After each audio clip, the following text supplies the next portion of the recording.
My job today is to put the Southern European markets in a wider European outlook, starting off with a classic chart on GDP forecasts, which are based here in 2006 at 100.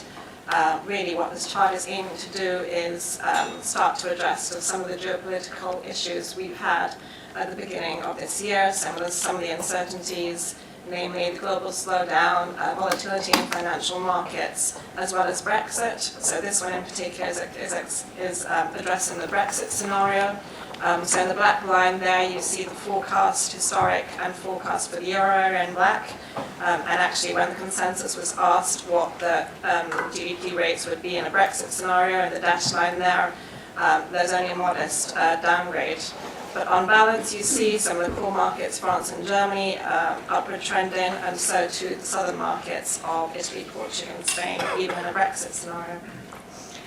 On the left-hand side, you've got a chart there showing the drivers of this European recovery, which has very much been the QE program, in comparison here to other central banks. On the right-hand side there, you've got the ECB.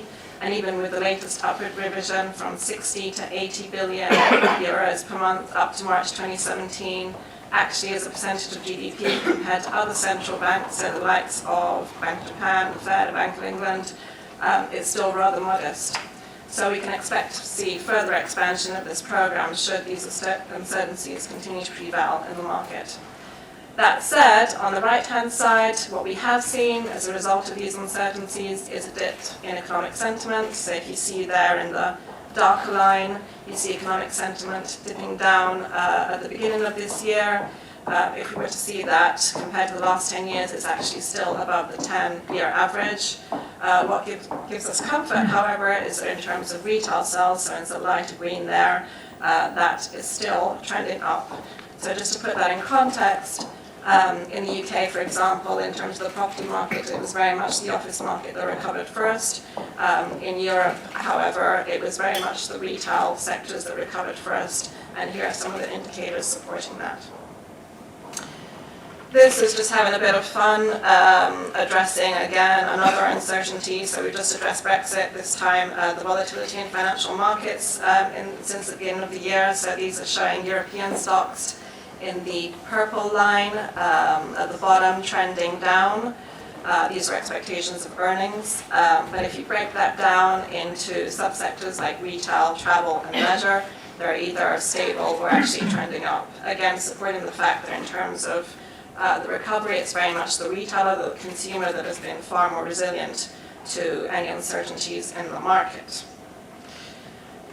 This slide is starting to address other economic drivers, so the labour market recovery. On the left-hand side there, you see over a 5-year period the forecasts across a wide range of markets, in particular office-based employment, where, according to PMA, some of the faster growing employment growth will be seen over the next 5 years in the CE, Nordic, and Southern European markets, particularly Spain.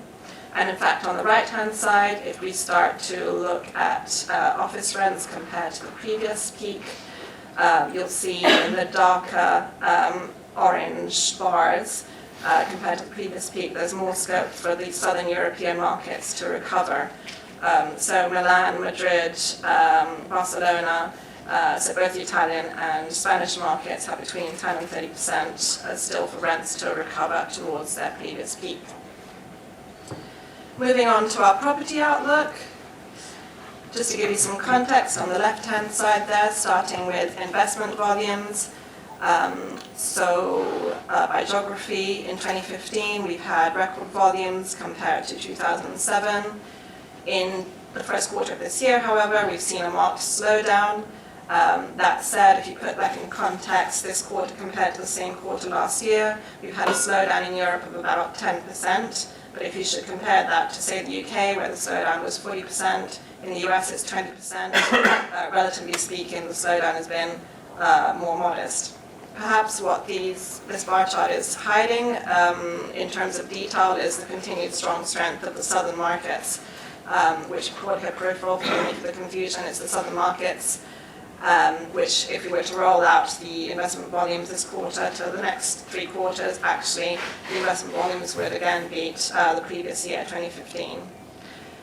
On the right-hand side, a similar chart, but as a percentage share of the different sectors, and one could argue that at peak of the market, you get a greater share of investments in the alternative sector, so the likes of other and hotel. Just to give you an idea, at the bottom of the market in 2009, the share of investments in these 2 sectors, the alternative, so other and hotel, was 16%, and just in Q1 this year, it was 25%.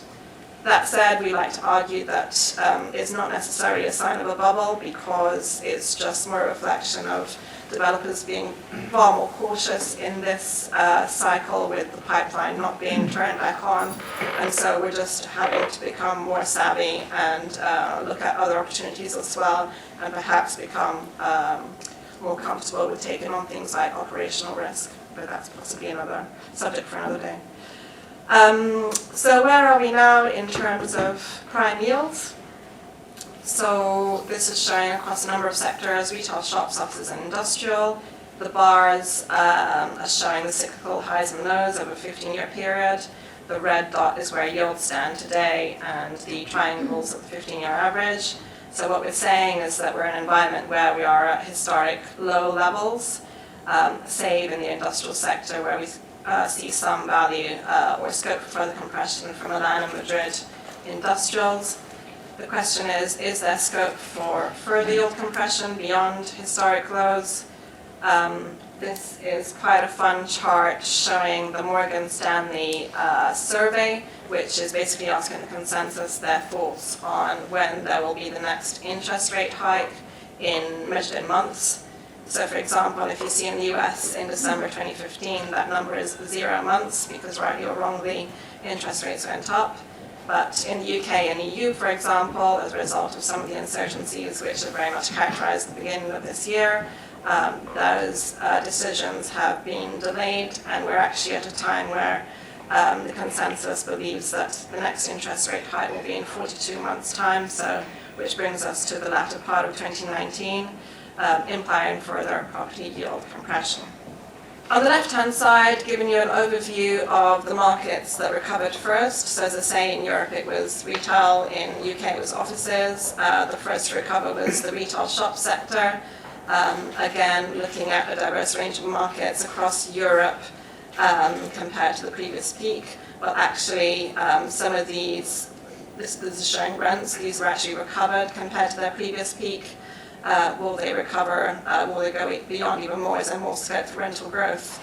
So I've just had a bit of fun here, and overlaying on top of that the orange dots, which show what's called the CBRE Retailers Attractiveness Index, which basically shows the willingness of retailers to expand further in some of these markets. So anything above 100 is above average. So as you can see, some of the southern markets, Milan, Madrid, Barcelona, are all well above average, so we believe there's more scope for rental growth there.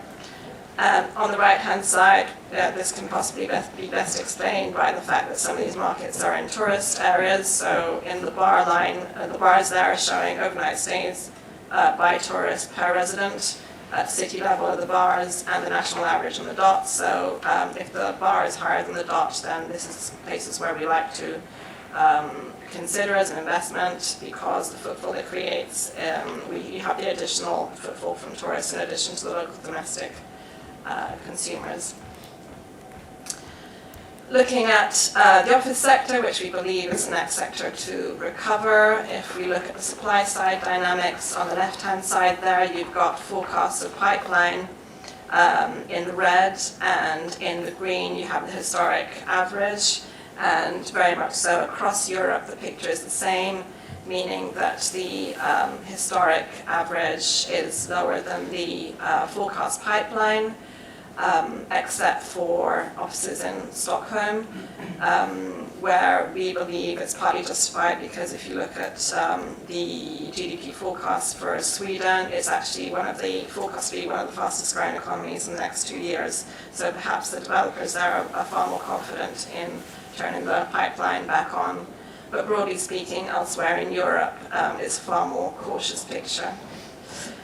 On the right-hand side, we've plotted on the x-axis compression, if you like, in terms of vacancy rate. So if it's possible that we're seeing inward, PMA is forecasting more vacancy rate coming in.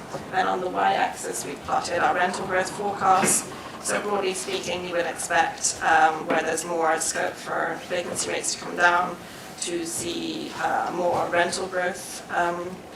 And in fact, this is the case for the southern European markets, particularly Spain. What we would avoid is places like the CE, because even so, as you saw in the chart earlier, there is greater scope for office-based employment there to grow. It was one of the fastest growing in terms of forecast office-based employment. Actually, the developers there, the supply pipeline has been far more responsive. And in fact, even though vacancy rates are due to come down, we believe that relatively speaking, there's less scope for rental growth there. And then just to finish off with our forecasts, on the left-hand side, rental growth, on the right-hand side, total returns.